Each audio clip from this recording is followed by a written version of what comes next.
Hey Spartans, so me and the other coaches here are going to be starting a series for this month of October that's, well, and in my opinion, and actually from a lot of us from our little gathering, is near and dear to our heart. Now, one of the biggest challenges that we face as racers today is burnout.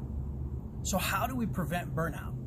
Well, should that mean that you should stop doing things? Unfortunately, no. Or in some cases for you guys, fortunately. What we want to do is we want to keep the body moving, but we don't want to over-demand it. That's where things such as mobility and flows come in. Now, here's the thing with mobility and flows. They're not meant to be extremely taxing, nor are they supposed to be forcing your body to exert more than you have available. In a flow, you're transitioning in a series of movements as seamless as possible. In mobility, you're taking joints, muscles, tissues, even bones into many different ranges that they normally are decreased from, and you're increasing the efficiency. Now, this is different than stretching. Stretching is simply taking the tissues of your muscles and lengthening them. In mobility, you're taking the ranges of motion and you're challenging them in order to release any built-up tension. Today, I'm going to be showing you a good flow that allows us to keep many different joints, tissues that we are in high demand of in many different races and also in the type of trainings that we do. Now, when you do a flow, it is always appropriate to have a weight that you have the most control over. You're not trying to do a weight that's really heavy, but you also don't want to have a weight that's exceedingly light that you do not get any resistance feedback from. So what is resistance feedback? Resistance feedback is when the weight of the tool is relating back to you that you have tension working with you.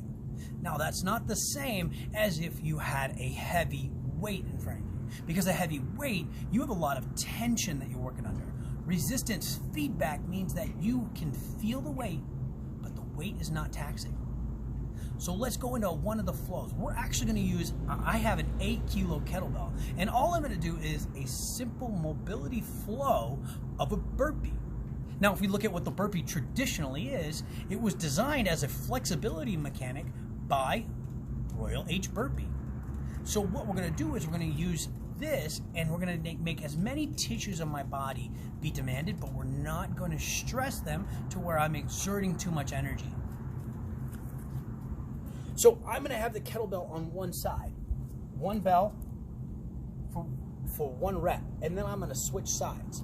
Now, what I want to do is I want to get my hips, knees, and ankles. If you notice, I'm barefoot. I want to be barefoot because I want to get as much of my ankles and my feet to be demanded in these movements, but I don't want to cause any excess extra movements that I could possibly regret, or if I'm wearing a specific type of shoe, it might become a dominance in. So I'll take my kettlebell and I'll adjust myself. If we notice, everybody, this is a deadlift position, okay? From here, I'm going to place my opposite hand down, and I want to step back. When I step back, I want to try to go low, but I don't want my heels to lift, okay? So I come down, step, step, get my push-up. Remember, I'm not trying to stress this, so if I need to drop to my knees for my push-up, just for my shoulder to have a little bit of mobility in my core to work out, that's perfectly fine. Up, step, step. As I come up, bring the kettlebell to my shoulder.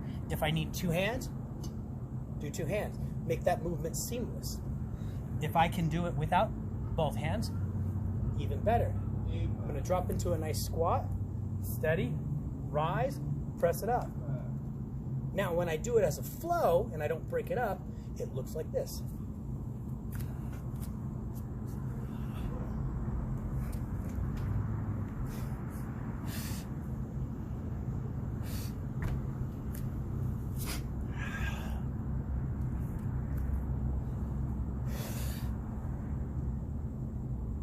Now, flows don't have to be just as simple as that.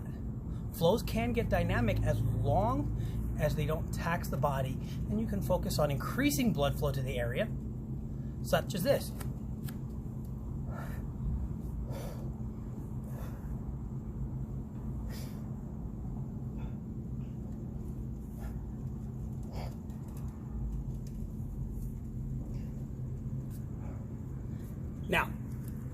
What you saw there was a lateral swing to a lateral clean with a rotational press.